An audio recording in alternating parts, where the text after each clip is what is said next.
오늘 우리에게 주신 하나님의 말씀은 창세기 50장입니다.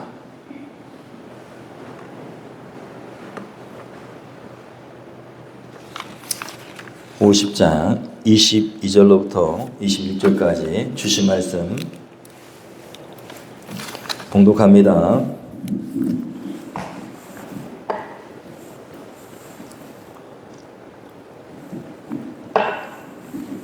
창세기 50장 22절로부터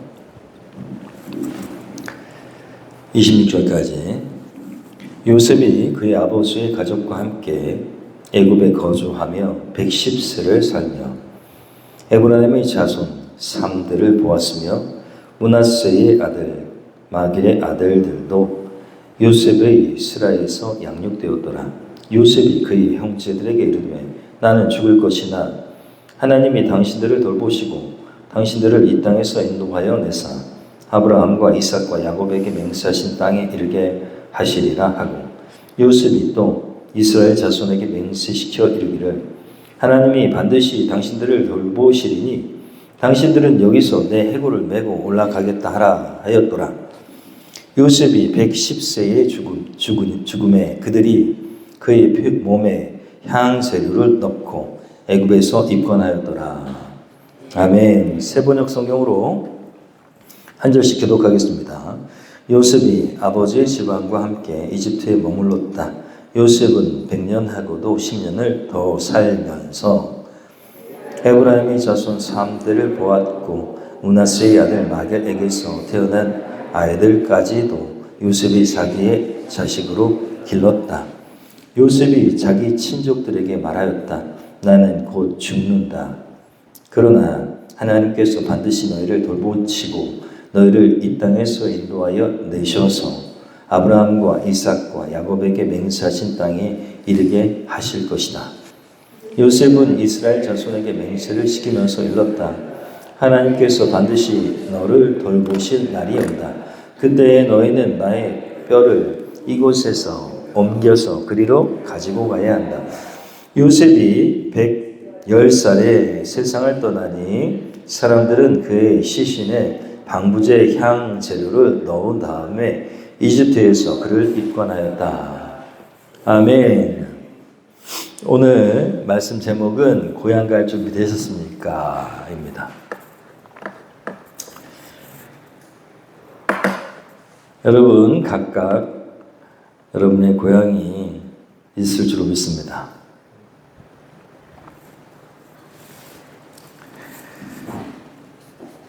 오늘 말씀 제목은 고향과 관계된 말씀 제목이죠. 이번 주에 불참했는데 사랑하는 새신자인 권호손 형제 그리고 김혜숙 집사님의 가정을 이번 주 목요일날 신방했습니다. 제 아내와 민호 형제가 대표로 가서 축복해 주었습니다. 신방 예배를 드리는데 친구인 김은아 자매 그리고 또 한 명의 낯선 분이 자리를 하게 되었어요. 저기 앉아있는 사진에 영화배우 같이 생긴 그런 분입니다. 건축 일을 하시는 최영규 사장님이신데 함께 있었습니다. 며칠 전에 김혜숙 집사님의 생일이어서 같이 생일 축하도 했습니다. 그런데 매우 인상적이고 감동적인 그런 사건이 있었습니다. 예배를 드리면서 아무래도 제가 처음 보시는 분, 권호선 형제님의 친구분인 이 최영규 사장님, 이분에게 교회 다녀보신 적 있으세요? 하고 물어봤어요. 왜냐하면 예배 드리는데 거기 앉아 있으니까 되게 낯설 것 같고 한 번도 다녀본 적이 없다는 거예요. 어렸을 때 초코파이 혹시 받으러 안 가셨어요? 그때는 가봤다는 거예요.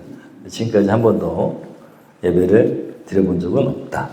낯설고 예배가 쉽지 않으실 텐데 어떻게 여기 이렇게 앉아 계세요? 그랬더니 예배 다 드린 줄 알았습니다. 밥 먹으러 왔어요. 삼겹살. 그러더라고요. 예배를 드린 줄 알고 이제 앉아서 밥을 먹으려고 온 거예요. 5시 반에 예배 드린 줄 알았대요. 그런데 갑자기 권호선 형제가 그 얘기를 하고 있는 것을 듣더니 이렇게 얘기했습니다. 목사님, 저 혼자 갈 수 있나요? 천당? 같이 가야지. 그렇게 얘기하는 거예요. 권호선 형제가 친구가 앉아있으니까. 속으로 제가 어머나 하면서 감동을 받았고 농담인가? 그렇게 생각을 했어요. 그런데 신방하고 삼겹살을 구워서 먹는 저녁 내내 몇 번이나 권호선 형제가 같은 말을 했습니다. 저만 가면 되나요? 같이 가야지. 친구를 보고 계속 그 얘기를 하는 거예요. 저만 가면 되나요? 천당 같이 가야지.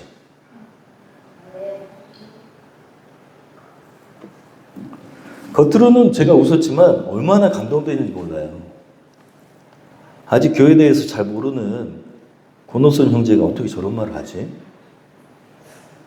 저는 그 얘기를 계속 들으면서 처음에는 농담처럼 여겨졌는데 하나님께서 저 권호선 형제에게 감동하신 거구나. 계속 시키시는 거구나. 라는 그런 하나님의 섭리하심과 축복하심을 느꼈습니다. 그냥 나오는 말이 아니구나. 하나님께서 역사하시는 거구나. 여러분의 말이 하나님의 능력의 말이 되기를 소원합니다. 권호선 형제의 이 말에는 엄청 많은 것이 담겨 있습니다.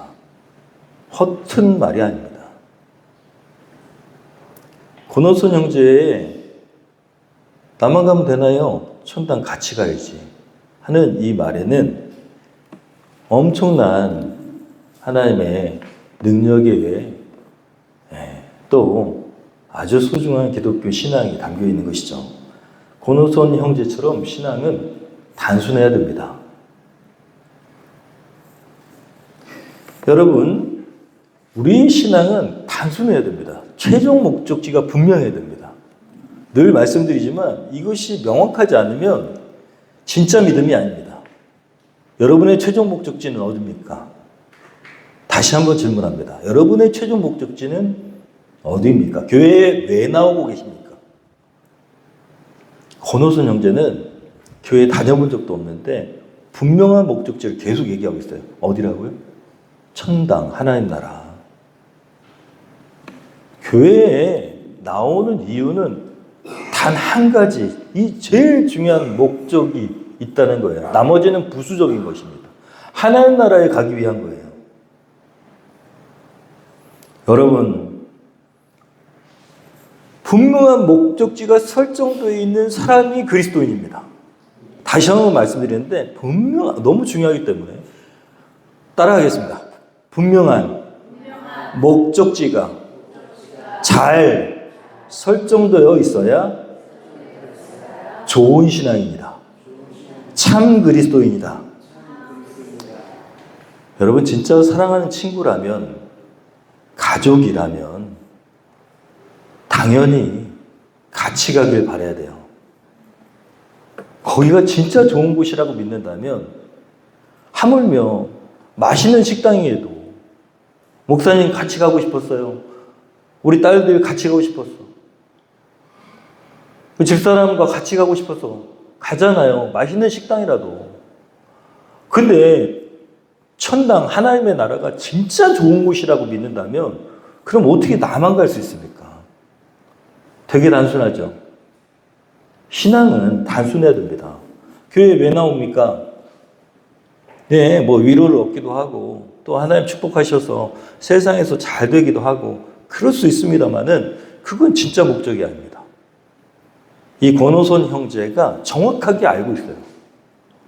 그래서 마치 베드로에게 예수님께서 너는 나를 누구라고 하느냐, 누구라고 생각하느냐라고 물어봤을 때 주는 그리스도시요 살아계신 하나님의 아들이십니다라고 대답한 그것을 예수님께서 너무 감동하시면서 너에게 그런 말을 하게 하신 이는 네 자신이 아니고 하나님이시다라고 말씀하셨거든요. 여러분 천당 가시기를 소원합니다. 그것이 삶의 목적이시기를 소원합니다. 오늘 말씀이 그런 말씀이에요. 이 주중에 있었던 이 일이 오늘 말씀하고 엄청 연관이 있기 때문에 하나님께서 생각나게 하신 줄 믿습니다. 오늘 말씀은 요셉의 유언이 기록되어 있는데 요셉의 유언은 아주 명확합니다. 24절 한번 읽어볼까요? 세번역 성경입니다. 요셉이 시작. 요셉이 자기 친족들에게 말하였다. 나는 곧 죽는다. 그러나 하나님께서 반드시 너희를 돌보시고 너희를 이 땅에서 인도하여 내셔서 아브라함과 이삭과 야곱에게 맹세하신 땅에 이르게 하실 것이다. 야곱은 명확했어요. 요셉은 명확했어. 야곱하고 똑같습니다. 명확했어. 하나님의 약속을 분명히 붙들고 있습니다. 너희들은 여기서 정착할 것이 아니라 반드시 하나님의 약속하신 땅으로 돌아가게 될 것이다 라고 명확하게 얘기하고 있어요. 그곳이 뭐다? 목적지다 라고 강조하고 있어요. 그 목적지를 강조하는 것은 약속에 근거한 겁니다. 야곱도 마찬가지고 요셉도 마찬가지고 하나님의 약속에 근거한 거예요. 여러분, 믿음에 근거한 사람은 미래에 일어날 일이 어떤 일인지 정확하게 압니다. 여러분, 믿음에 근거해야 됩니다. 우리는 압니다. 나중에 무슨 일이 어떻게 일어날지 압니다. 그런데도 불구하고 세상 사람들하고 똑같이 살고 있다면 뭔가 잘못된 것입니다. 바보 같은 거예요. 두 번째로 요셉은 이렇게 얘기합니다. 한번 읽어볼까요? 요셉은 이스라엘 자손에게 맹세를 시키면서 읽었다. 하나님께서 반드시 너희를 돌보실 날이 온다. 그때에 너희는 나의 뼈를 이곳에서 옮겨서 그리로 가지고 가야 된다. 너희를 돌보신 날이 언제일까요? 이집트에서 떠나는 날을 얘기하는 거예요. 하나님께서 너희를 돌보실 날. 출애굽. 그 시간을 얘기하는 거예요. 언제인지 몰라요. 그런데 분명히 하나님께서 너희를 인도하여서 약속의 땅으로 데려가실 그 날, 너희를 돌보실 날이 온다라고 너무 명확하게 얘기하고 있어요. 여러분의 신앙은 어떻습니까? 오늘 말씀 통해서 우리가 분명히 알아야 될 것은 요셉은 이렇게 예언하고 있다는 거예요.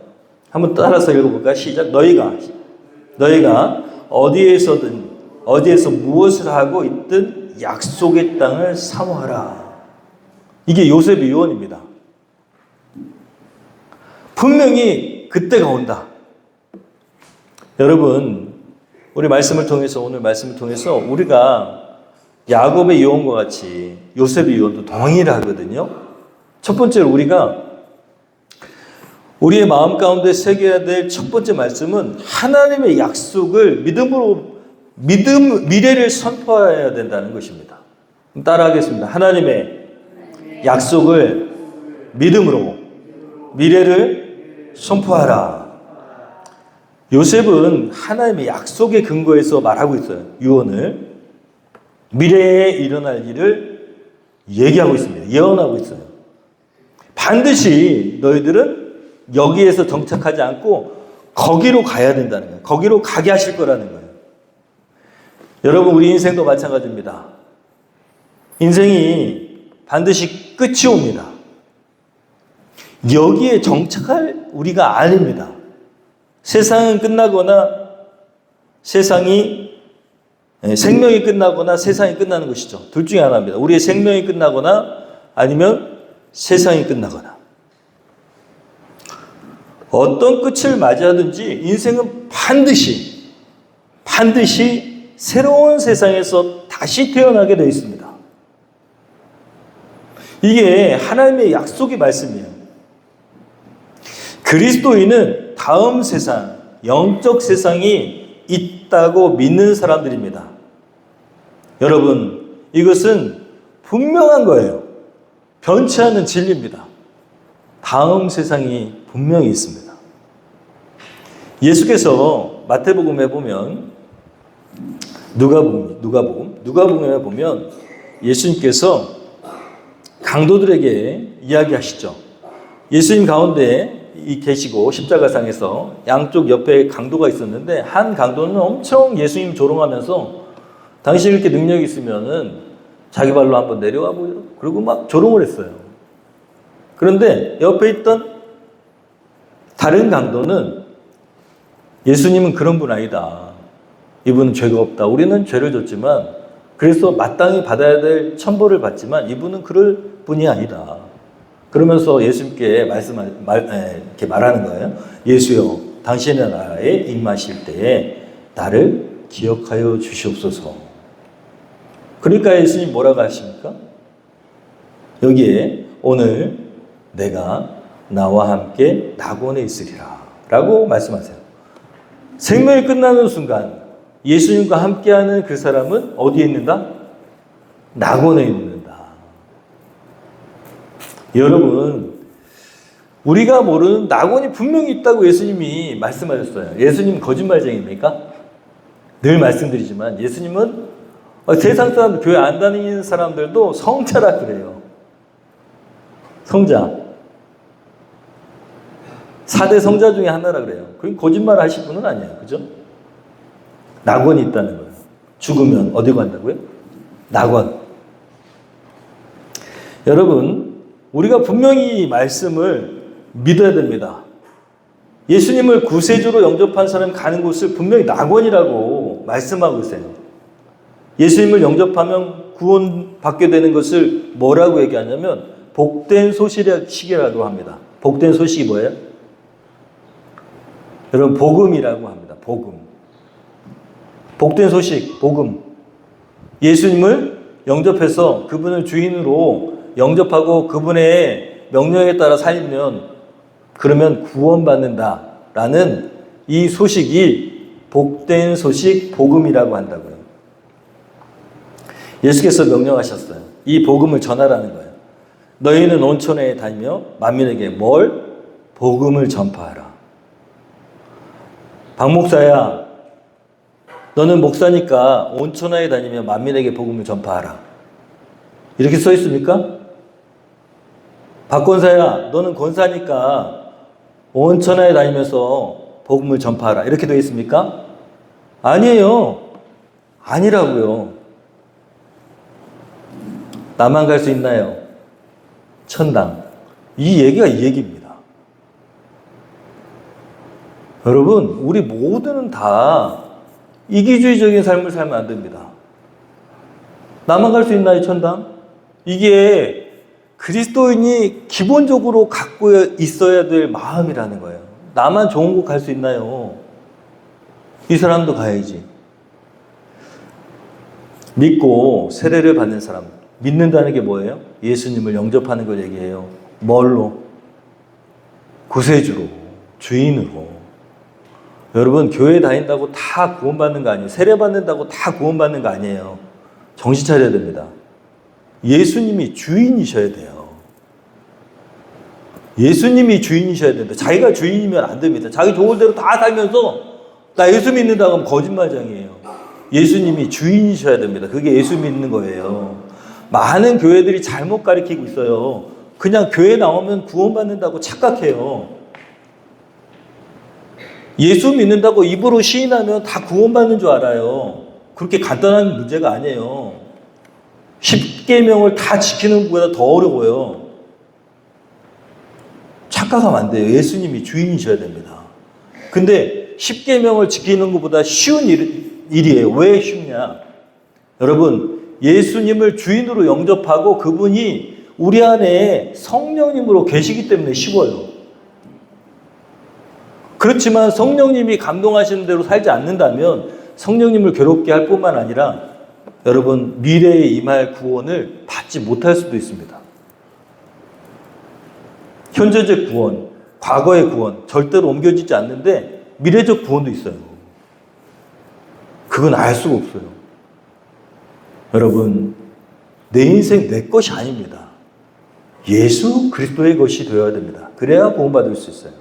예수님이 너 잘 모르겠는데 누군지? 그럼 끝난다 그랬잖아요. 인생을 내 인생으로 살면 안 됩니다. 내 좋을 대로 살면 안 된다는 것이죠. 예수님이 기뻐하시는 인생으로 그렇게 살아가야 됩니다. 그것이 믿는 것입니다. 여러분, 우리의 미래는 분명합니다. 낙원이 있고 반대도 있습니다. 그죠? 우리는 지옥은 잘 얘기 안 해요. 저 어둠의 영역은 잘 얘기 안 해요. 생각하고 싶지도 않으니까요. 그러나 낙원에 가지 못하면 그러면 유리방황하고 어둠 가운데 헤매다 소멸하는 그런 존재가 될 수밖에 없어요. 당장에 제 온유 지금 삐딱하게 누워있는데 제보고 저기 껌껌한데 혼자 가라 그러면 가겠어요? 안 가겠어요? 안 가요. 되게 싫어요. 우리 하예들도 되게 싫어요. 깜깜한데 혼자 가라 그러면. 그죠?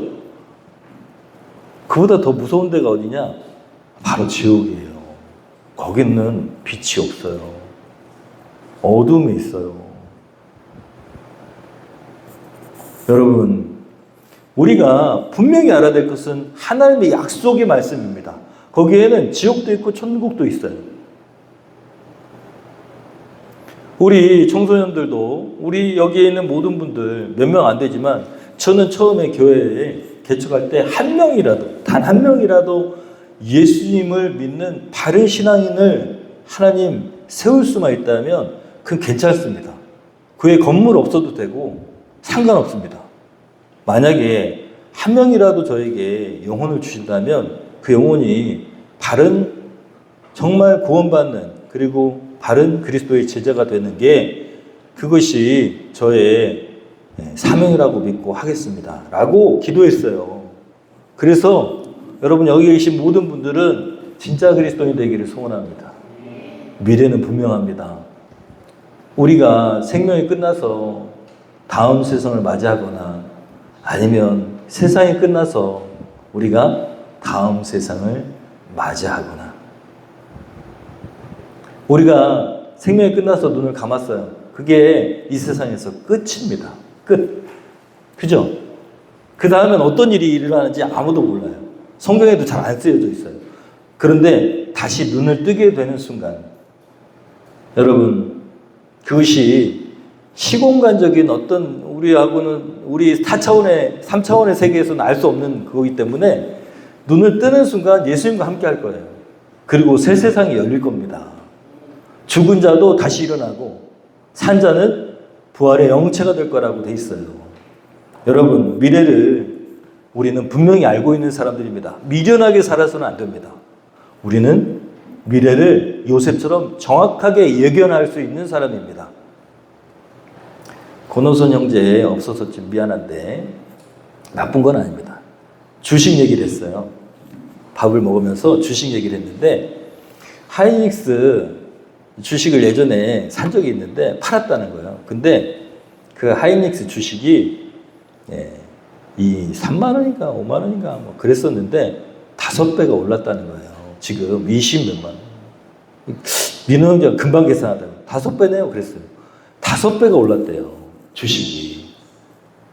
팔지 말았어야 되는데 팔아가지고 어마어마한 이득을 봤다는 거예요. 주식을 갖고 있어. 하이닉스 주식을 갖고 있던 사람은. 여러분 주식이 오른 것을 이렇게 2025년도에 하이닉스 주식이 5배나 오른다는 걸 알고 있으면 팔겠어요? 팔까요? 파는 사람 미련한 사람이죠. 여러분 우리의 미래가 분명히 어떻게 될지 아는데 준비하지 않은 사람 미련한 사람입니다. 그런데 중요한 것은 주식처럼 당장의 이득이 눈에 보이고 그래서 얼른 팔아버리는 거예요. 그리고 약간의 이득을 봤어요. 그것도 지혜로운 거예요. 여러분 미래를 알고 있는데 준비하지 않아요? 지금 당장 나에게 아무런 상관이 없으니 관심도 갖지 않아요? 우리가 지금 사는 세상 머지않아 불에 타서 소멸할 것이고 그 예수님이 말씀하신 거예요. 제가 말하는 게 아니고 그리고 성경책에 새로운 세상이 저 하늘로부터 임한다라고 그렇게 돼 있어요. 그런데 전혀 관심이 없어요. 지금 내가 지금 살아가고 있는 삶에 끙끙거리면서 예수님은 뒷전이고 그렇게 살아가는 삶이라면 그러면 얼마나 미련한 겁니다. 미래를 준비해야 됩니다. 미래를 준비하시는 여러분 되시기를 소원합니다. 여러분 어떻게 미래를 준비하고 계십니까? 언제 어떻게 끝을 맞이한다 하더라도 문제없이 준비되어 있으십니까? 마지막이 준비되어 있는 사람이 지혜로운 사람입니다. 요셉은 자신의 뼈를 가지고 가달라고 이야기합니다. 너무 확신하니까요. 하나님의 약속의 말씀을 분명하게 확신하니까 뼈를 가지고 가달라고. 그래서 여러분 나중에 실제로 보면 출애굽기에 써 있습니다. 요셉의 뼈를 가지고 가는 그 장면이 기록되어 있어요. 여러분 세상적인 기준으로 봤을 때 요셉이 이 이집트에서 위대한 총리입니다. 가뭄으로 다 멸망할 주변국까지 다 살린 요셉은 지혜롭고 위대한 총리예요. 이집트에 있는 게 나을까요? 아니면 가나안 땅으로 가는 게 나을까요? 세상적인 명예로 봤을 때는 이집트에 남아있는 게 훨씬, 그의 무덤이 이집트에 남아있는 게 훨씬 좋은 겁니다. 사람들은 지나다니면서 이 무덤은 요셉이라는 사람의 무덤인데, 그런데 이 가뭄 때에 꿈을 해석해서 바로의 꿈을, 바로 황제의 꿈을 해석해서 우리를 다 구원해 주신 분이야. 이 사람은 엄청 지혜롭고 위대한 위인이야 라고 이야기할 거예요. 그저 잘 보이는 데다가 무덤을 두면. 세상적인 것으로 봤을 때는 명예를 얻을 수 있는 그런 자리는 이집트예요. 근데 그 뼈를 다 수습해가지고 가나안 땅으로 가서 세상적으로는 요셉을 안 사람이 교회에 다니는 사람밖에 없습니다. 자, 보세요. 요셉의 기준이 어디 있어요? 세상에 있지 않습니다. 하나님 나라에 있어요. 그래서 자신의 뼈를 어디로? 조상의 무덤이 있는 그곳으로 가져가 달라고 하는 거예요. 하나님이 이 말씀을 왜 기록해 놓으셨냐? 여러분, 세상적인 기준이 아니라 하나님 나라의 기준으로 사는 사람이 어떤 사람인지 보여주시기 위해서예요. 여러분, 분명한 하나님의 말씀, 그 말씀을 가지고 살아간 요셉, 우리도 하나님의 약속의 말씀을 붙드시기를 축원합니다. 요셉의 유언을 한마디로 얘기하면 뭐라고요? 금방 잊어버리셨죠? 너희가 시작, 너희가 어디에 있든 무엇을 하든 약속의 땅을 사모하라 입니다. 여러분, 우리가 사모해야 될 약속의 땅이 어딜까요? 요셉은 가나안 땅, 하나님의 약속의 땅을 사모했어요. 그거밖에 몰랐어요. 거기가 약속의 땅인 줄 알았어요. 지금 우리는 압니다. 그 가나안을 상징하는 땅이 어디라고요? 하나님의 나라. 하나님의 나라라는 사실을 우리는 압니다. 세상 사람들은 천당이에요. 천당, 지옥 이렇게 얘기해요. 그런데 우리는 천당이 어딘지 압니다. 거기는 하나님의 나라예요. 여러분, 하나님 나라는 우리의 진정한 고향입니다. 그래서 본향이라 그래요. 본향. 그곳에서 여러분, 귀성이란 말이 무슨 뜻인지 아십니까? 귀향은 아시죠? 고향으로 돌아간다. 귀성객 하는데 무슨 뜻인지 아십니까? 되게 헷갈려요. 귀경은 뭡니까? 귀경한다. 서울로 돌아온다는 뜻입니다. 경은 서울경자예요. 귀성은 뭘까요? 살필성입니다. 살필성. 누구를 살필까요? 부모님을 살핀다는 뜻이 있어요. 그래서 부모님 계신 곳을 가는 것을 귀성이라고 한답니다. 제가 너무 궁금해서 찾아봤어요.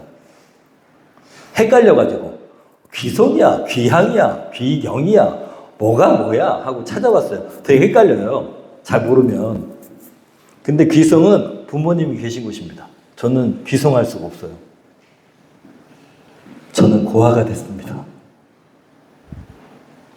고아가 됐어.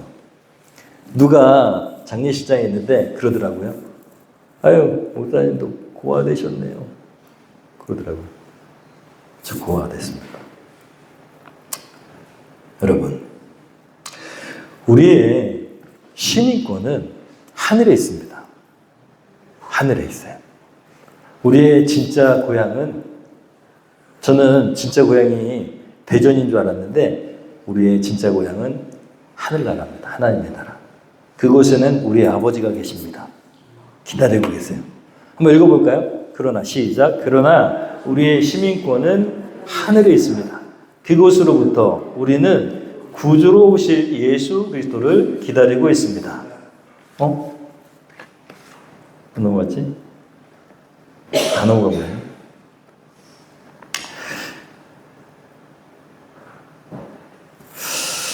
자,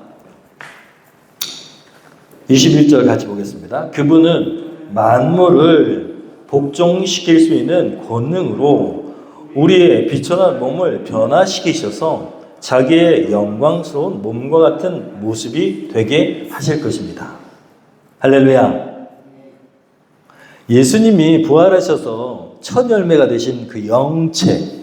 제가 옛날에 언젠가 우리 앞에 있는 철이 형제한테 우리도 예수님과 같은 몸이 될 거다. 영체가 될 거다. 시공을 초월하고 하나님의 능력에 그런 아름다운 그리스도와 같은 영체가 될 거다. 그러니까 저를 의아하게 쳐다보셨어요. 약간 이단처럼. 성경에 분명히 나와 있습니다. 이렇게. 자기의 영광스러운 몸, 부활의 영체와 같은 우리가 모습이 되게 하실 것이다 라고 성경에 분명히 기록되어 있습니다. 여러분, 우리는 고향으로 가야 됩니다. 그 고향에서는 우리가 놀라운 존재가 될 겁니다. 예수님처럼 시공을 초월하고 그리고 하나님의 능력의 권능으로 세상을 다스리는 그런 존재가 될 겁니다. 가고 싶으십니까? 저 엄청 가고 싶어요. 저는 진짜로요. 엄청 가고 싶어요. 거짓말 아니에요. 그곳이 얼마나 대단한 곳이고 내가 얼마나 대단한 존재가 됐는지 알기 때문입니다. 제가 그래서 페라리하고 바꾸지 않아요. 제 인생의 어렸을 적 목표는 페라리 자동차였다니까요. 빨강색. 그리고 아무도 올 수 없는 아주 멋진 풍경에 이렇게 유리로, 통유리로 되어 있는 그냥 단독 건물에 아래는 자동차들이 있고 그 중에 페라리가 있는 집, 그 집에서 살고 싶은 게 저의 꿈이었어요. 저는 할 수 있다고 믿었어요. 저는 할 수 있어요. 진짜로. 악착같이 살았으면 할 수 있을 거라고 저는 믿습니다. 제가 옛날에 그랬다니까요. 손흥민이 무슨 차를 타고 다니고 있다 그랬을 때 제가 젊었을 때 너도 그렇게 부러우면 그거 사. 그랬어요. 제가 일할 때 너 그렇게 부러우면 그거 사면 되잖아. 너도 사. 저는 그런 자신감이 있었던 사람이에요. 걔가 뭐라고 했냐면 말은 쉽지 그랬어요. 나는 걔를 엄청 등신같이 여겼습니다. 세상에 한번 태어났는데 그걸 사고 싶은데 그걸 못 사? 어휴, 속 터져. 제가 그렇게 생각했다고요. 제가 목회를 딱 하는 그때부터 다 포기했어요. 왜냐하면 저는 이제는 부활의 용처와 같은 시공을 초월하고 하나님의 권능으로 세상을 다스리는 그 세상에서 살 겁니다. 페라리 따위는 아무것도 아니에요. 전용기가 있어요, 어떤 사람은. 그죠? 있대요. 저희 조카가 다니는 학교에 같이 친구가 일본의 재벌 아들인데 집으로 갈 때 전용기를 타고 간대요. 부러워요? 하나도 안 부러워요, 나는. 하나도 안 부러워. 그래봐야 지구 안에서 움직이는 거예요. 여러분, 우리가 얼마나 큰 은혜를 받았는지 여러분 상상도 못할 거예요. 지구 밖을 나갈 수가 있어요. 와, 여러분은 진짜 상상 못 하시죠? 저는 엄청 상상이 되거든요. 저는 그것과 이 구원과 이 세상과는 절대 바꾸지 않습니다. 절대 바꾸지 않아요. 미련한 거예요. 일확천금을 준다 하더라도, 아무리 큰 돈을 준다 하더라도, 세상 전부를 다 준다 하더라도 전 안 바꿔요. 그게 하나님 나라입니다. 저희 어머니가 소천하셨어요. 제가 아까 말씀드렸지만 누가 와가지고 고아가 되셨네요 그러는데, 아 그렇네요, 저도 생각해보니까 고아네요 라고 대답은 했지만은 저는 고아가 아닙니다. 저희 아버지는 하나님 나라에 계십니다. 하나님 아버지의 사랑으로 우리를 간절히 기다리고 계십니다. 내 아들아 속히 오너라. 여러분, 육신의 부모님을 다 천국에 보내드렸지만 여러분 장례식이라고 안 합니다. 저는 못 부르겠어요. 장례식 아니에요. 천국 환송예식이에요.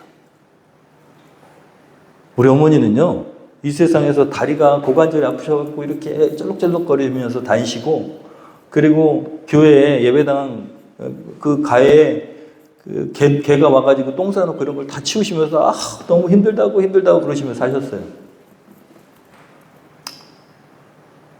투덜투덜 하셨어. 그리고 돌아가시 전까지 병상에서도 아프다고 그러셨어요. 그래서 제가 늘 어머니는 아들의 이 예배당이 건축되고 교회가 세워지는 것을 보고 그때가 마지막이 될 것입니다 라고 항상 제가 속으로 얘기했어요. 어머니 사명이 아직 안 끝나셨어요. 그리고 저는 알고 있었습니다. 예배당이 재건되면 어머니가 가실 거라는 사실을 알고 있었어요. 그리고 우리 식구들은 간혹가다 우리 누나들과 제가 그 아쉽고 어머니 보낸 아쉽고 그 안타까운 마음 그리고 송구한 마음 이런 것 때문에 찔끔찔끔 눈물은 났지만 통곡은 하지 않았어요. 왜 그런지 아십니까? 어디로 가셨는지 알기 때문입니다. 저는 하나도 애달프지 않아요. 우리 어머니는 엄청 좋은 데 가셨거든요. 제가 지금 얘기한 하나님 나라. 지금은 저기 어디를 여행하고 계실 거예요. 우리가 가보지 못한 그 아름다운 세상을 여행하고 계실 거야. 그리고 자신이 주어진 그 하나님이 통치하라고 주신 그 나라를 통치하고 계실 겁니다. 여러분, 그래서 우리는 천국에 가신 우리 두 분을 꼭 저희 부모님을 만날 날을 기리면서 우리 가족은 장례식 할 때 우리 아버지가 돌아가셨을 때도 너무너무 행복하게 보내드렸어요. 우리 어머니 때도 마찬가지입니다. 너무너무 웃으면서 행복하게 보내드렸어요. 우리 식구들이에요. 엄청 많죠. 제가 잘못해가지고 식당을 잘못 잡아가지고 밥을 130만 원어치 먹었습니다.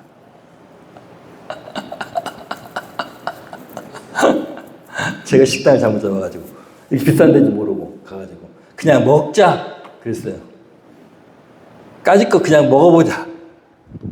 못 내면 제가 낼게요 그랬어요. 그래서 이렇게 사진 찍은 거예요. 되게 행복해 보이죠? 우리는 참 행복한 가족입니다.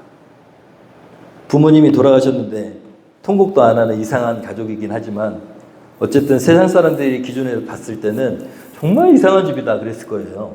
왜냐하면 아무도 울지 않아. 입관하는데도 울지 않아. 땅속에 들어가는데도 울지 않아. 울지 않아. 이상한 집이죠. 이상한 집이었을 거야 아마. 그런데 여러분, 우리가 어머니가 그립지 않아서 그런 게 아니라 어머니가 그 아픈 고통에서 더 좋은 곳에 행복한 곳에 가 있다고 확실하게 믿기 때문입니다. 여러분의 고향은 어디십니까? 여러분, 우리가 고향 하면은 정말 따뜻한 곳, 행복한 곳, 그곳에 부모님이 계시고 그리고 너무너무 부모님, 그리운 부모님이 나를 맞아주시고 그런 곳이라고 생각합니다. 근데 여기 정중의 고향 중에서라는 글에 이렇게 써 있어요. 읽어볼게요. 고향에 돌아와도 그리던 고향은 아니라뇨. 산꽁이 알을 품고 뻐꾸기 제철에 울건만 중약 고향에 돌아와도 그리던 하늘만이 높으르구나. 이렇게 써 있어요. 그리던 고향이다 아니다? 아니라는 거예요. 여러분 고향에 가보셨어요? 고향을 그렇게 그리워하는데 제가 가봤다 그랬잖아요. 저 어렸을 때 놀던 야구하던 그 고향에 가봤어요. 그런데 제가 생각했던 그런 고향이 아니에요. 너무 가고 싶었는데. 진짜 고향은 어디라고요? 본향이라고 그러는 하나님의 나라를 그리고 있는 것입니다. 부모님이 그렇게 그리워가지고 그 부모님한테 찾아가잖아요. 그러면 또 싸워요. 또 잔소리해. 아휴, 그래요. 엄마를 그렇게 보고 싶어 갔는데 잔소리해. 진짜 엄마예요? 엄마예요. 내가 그리던 그 엄마예요? 엄마예요. 그런데 그 엄마가 사실은 하나님이라는 것입니다. 우리가 그리워하는 부모님, 우리가 그리워하는 고향은 하나님 나라. 여러분 히브리서 11장 16절에 이렇게 기록되어 있습니다. 읽어볼까요? 그러나 사실은 그들은 더 좋은 곳을 동경하고 있었던 것입니다. 그것은 곧 하늘의 고향입니다. 그래서 하나님께서는 그들의 하나님이라고 불리는 것을 부끄러워하지 않으시고 그들을 위하여 한 도시를 마련해 두셨습니다. 여러분, 믿음의 사람들에 대한 이야기예요. 히브리서 11장은 믿음의 사람들에 대한 이야기. 믿음의 사람들은 이렇게 믿음으로 살았다. 근데 16절에 오니까 그들은 고향을 그리워하면서 죽었는데 그 고향은 사실은 더 좋은 곳. 그들의 진짜 그 살아있는 땅의 고향이 아니라 하늘의 고향이었다라고 얘기하는 거예요. 본향이라고 부르는. 사랑하는 여러분, 그곳에는 우리 먼저 가신 우리의 믿음의 선조들도 기다리고 있고 우리의 부모님도 기다리고 있고 우리 엄마도 거기 있고 그리고 진짜 아버지, 진짜 부모님 하나님께서 제일 앞장서서 기다리고 계신데 그 하나님은 예수님의 모습을 하고 계실 겁니다. 여러분 늘 언제나 그 고향을 향한 본향을 향한 여러분의 마음이 딱 정해져 있기를 소원합니다. 세상의 그 어떤 것도 그곳과는 바꾸지 마십시오. 여러분 몇 분들에게 인사하겠습니다. 고향 갈 준비되셨습니까? 오늘 말씀 제목입니다. 하나님 나라 고향 갈 준비가 되신 여러분 되시기를 소원합니다. 어떻게 준비해야 될까요? 그곳에서는 예수님처럼 살아가는 사람이 큰 사람이래요. 그래서 예수님이 우리에게 보여주신 게 뭡니까? 섬김의 삶이라고 해요. 섬기는 자가 큰 자다. 어디에서는? 하나님 나라에서는. 예수님께서 우리에게 섬김을 보여주셨어. 그래서 천국을 준비하는 사람들은 섬기는 사람이 되어야 됩니다. 누구처럼? 예수님처럼. 예수님의 섬김은 위대합니다. 왜 위대하냐면 예수님의 섬김은 목숨을 내어주신 섬김이에요. 뭘 내어주셨다고요? 목숨, 생명을 내어주셨어요. 그 정도로는 우리가 못합니다. 그렇죠? 그렇지만 우리도 예수님처럼 섬겨야 됩니다. 상대방의 필요를 먼저 채워주고 상대방이 성공할 수 있도록 그 사람의 성공을 도와주고 이게 섬김입니다. 직장에서 내 부하에게 부하에게 그러니까 후임에게 잘 성공할 수 있도록 도와주고 그리고 그의 필요를 먼저 채워주고 그게 우리가 세상에서 그리스도인으로 성공하는 비결입니다. 실제로도 그렇게 해서 SK 부사장까지 올라가신 분이 있어요. 여러분 꼭 성공적인 인생 살아가시기를 예수님의 이름으로 축원합니다. 두 번째로는 그토록 기다리시는 하나님과 자주 만나십시오. 아침 저녁으로 꼭 하나님께 기도하면서 여러분 하나님과 교제하시기를 소원합니다. 충성인으로 살아가시고 그리고 말씀 읽기와 감사를 놓치지 않는 저와 여러분 되기를 소원합니다. 우리 찬양하면서 주님께서 다시 오실 그날을 또 우리가 주님께 갈 날을 기다리면서 하나님 아름답게 주님 뜻대로 살아가겠습니다 라고 결단하면서 찬양하겠습니다. 우리 오늘은 추석이니까 일어나서 찬양하고 그리고 기도하겠습니다. 주님 다시 오실 때까지 한 번만 하겠습니다.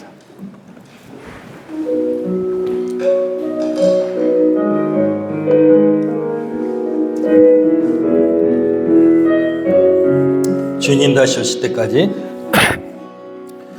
주님 다시 오실 때까지 나는 이 길을 가리라. 좁은 문 좁은 길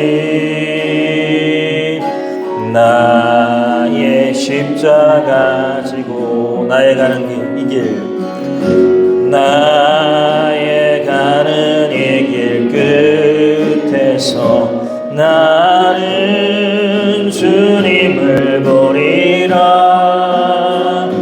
영광의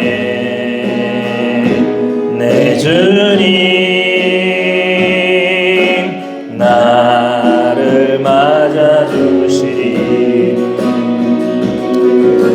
주님 다시 오실 때까지 나는 일어나 달려가리라. 주의 영광 온 땅 덮을 때 나는 일어나 노래하리. 아멘. 내 사모하는 주님 온 세상 구주시라. 내 사모하는 주님 영광의 왕이시라. 우리 시간에 조용히 눈을 감고 결단기도 합니다. 하나님 나라를 소망합니다. 하나님과 더 가까운 삶이 되길 원합니다. 아침 저녁으로 이번 주 기도하겠습니다. 어디에서 무엇을 하든 기도의 자리에 있겠습니다. 또 하나님 예수님처럼 섬기는 삶을 살아보겠습니다. 예수님은 원수된 우리에게 생명을 주시기까지 섬김의 진정한 극치를 보여주셨는데 우리는 그렇게까지는 못합니다. 주님 그러나 상대방의 필요를 먼저 채워주고 그리고 상대방을 성공시켜 줄 수 있는 그런 참 섬김의 삶을 살아보고자 합니다. 생각나게 하시는 그 사람을 섬기겠습니다. 우리 1분 정도 결단기도 하면서 구체적으로 누구를 어떻게 섬길 것인가 기도하겠습니다. 기도합니다. 아버지